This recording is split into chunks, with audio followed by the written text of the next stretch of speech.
you very much, Lata. You take the liberty entirely because of political leadership. Without political leadership support, understanding, it's impossible to achieve anything in any country. Second, I would say professional colleagues. Not for individually I cannot achieve anything now, but for the collaborative, cooperation, coordination among the colleagues, professionals. Also, tend to ignore the importance of the sweeper in the office. If it doesn't sweep on time, if the time doesn't come on time, you know that. So we are recognize the whole system. So this recognition, in a way, in my view, is a real recognition to the public service rendered by many people of India. It's not an individual contribution that will be rewarding. I'm really rewarding the whole professional service. Because increasingly, public service has become career as a service. I feel it's more important to recognize the public service. You choose to be a public servant. I prefer to be a public servant. I'm happy to die as a public servant. In addition to that, I would say the people of India, from whom I learned to learn. There's no way you can learn things which I learned from books, around half, at best half. Other half came from people. So when I go to people and I read the books, I also read to people behind the book. Therefore, in a way, I would say it is a tribute to the people of India, poor and the rich, perhaps more poor than the rich. The rich is, and Amit Savar, earlier say, you need not be anti-rich to be pro-poor. You can pro-poor without being anti-rich. With that, again, let me thank you very much. I dedicate this whole award to my family, particularly my daughter, my wife, of course, is here. Because family bears the burden. In a increasingly materialistic society, when you have to live an honest living, family has to support. My family and friends have been a great support to me. I'm grateful to them. And then again, thank you. In particular, CNBC TV18 and their management. Thank you. Thank you, sir. Dr. Reddy, the first question I want to ask you is, the buzzword today is financial inclusion. And if I remember right, you were the first person who used that word. Are you happy with the way financial inclusion has evolved in India? I was very happy when it was adopted by the rest of the world after the crisis. Well, at the time of the crisis, to fight the crisis, many countries had to support their financial sector. How do you justify supporting financial sector? Economic to financial inclusion was included as an agenda across the board. But as I mentioned before, earlier, I'm not exactly happy the way it turned out. Not that happy at all, because financial inclusion has resulted in financial explosion. Yes, financial explosion is very fair. So it's a fair word. The point is also financial inclusion should go with economic inclusion. In my days, I was very particular saying financial inclusion along with economic support program. There is more genius program also. But nowadays, money is pushed by different financial agencies in the name of financial inclusion. The idea is not to just push money, it's not meant to be financial expansion, financial inclusion, not expansion. Again, I would like to make the difference between financial inclusion, political inclusion, social inclusion, economic inclusion. Economic inclusion and financial inclusion go together. Divert the two, that's the risk. Then it's followed by social inclusion, mainly political. In Sri Lanka, for instance, some time ago, there was political exclusion of Tamils. They were never excluded from social inclusion. I hope they're actually out. Yes. I'm not very happy with this financial inclusion. The way it turned out, not that. Yes. Inherently, it's good. Anything in excess is bad. So the point Dr. Reddy is making is that financial inclusion in some times in India, some occasions in India and abroad, has tended to come without economic inclusion. I mean, we saw how microfinance money is being pushed, unsecured credit is being pushed. All these problems are financial pushing without economic inclusion. And of course, there are the bigger problems of financialization, which is my next question to you, sir. When 2008 global financial crisis broke out, you made a speech, I think, in the Central Bankers Conference and in Oxford University, saying that the financial sector has overtaken the economy. Finance, instead of facilitating the economy, is actually overwhelming the economy. Do you still worry that it has become a Frankenstein? Earlier I was worried, now I'm more than worried. I'm scared. See, what's happened is finance, it should be enabler, facilitator, not the leader. If finance leads, then you have a problem. Again, financial sector has a disproportionate way of controlling things because it doesn't reflect any particular activity by itself. So, in a way, therefore, the recent developments all over the world, I mean, this central bank independence, central bank autonomy. Why is it independent? Only because they did not serve the purpose except the ruling party or the finance. It's the finance, technology, and the government all the put together.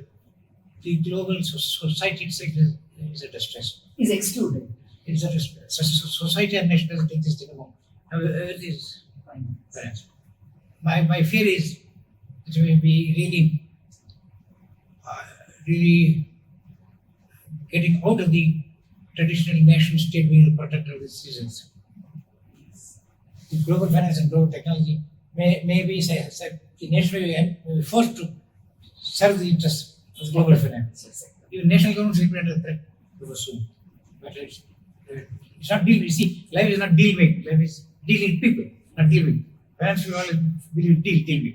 You can elaborate on that. No, I agree with you, sir. In fact, once in a way, national governments recognize that. In fact, they protested, even the American government protested when Facebook decided to release its own coins, the Libra. Suddenly you realize that the combination of financial sector and big business and big tech is overwhelming even the nation state. So, I mean, what you say is a perceived threat, but only occasionally is the nation state able to fight back. The other question I wanted to ask you is about federalism.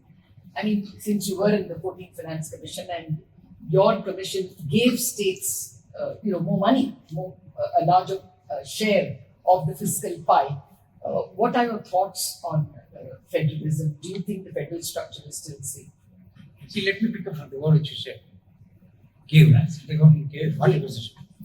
In the case of true federation, there is no question of giving to states. In fact, you find presently, as the GIG will confirm, the center of the revenues are shared with the central states. I used the wrong word. No. But the way in the newspaper comes, the money does not even go to consolidated fund. It's outside the consolidated fund. The state share has to take direct cost. But every time the central government releases, who is to central government is to have. So fundamentally, it's an attitude point. What's the attitude issue? In my view, if you go back to the structure of the constitution, the structure of the constitution is such. We have really three governments: state government, central government, national government. Okay. See, the president is national. He operates the national government sometimes as a prime minister. So, comptroller not a general. He's supposed to start state and central budget. So he's a national institution. So the national institutions. Governor is a national institution. It is a nation. It's not central. In my view, governor should represent nation, not the state, not center.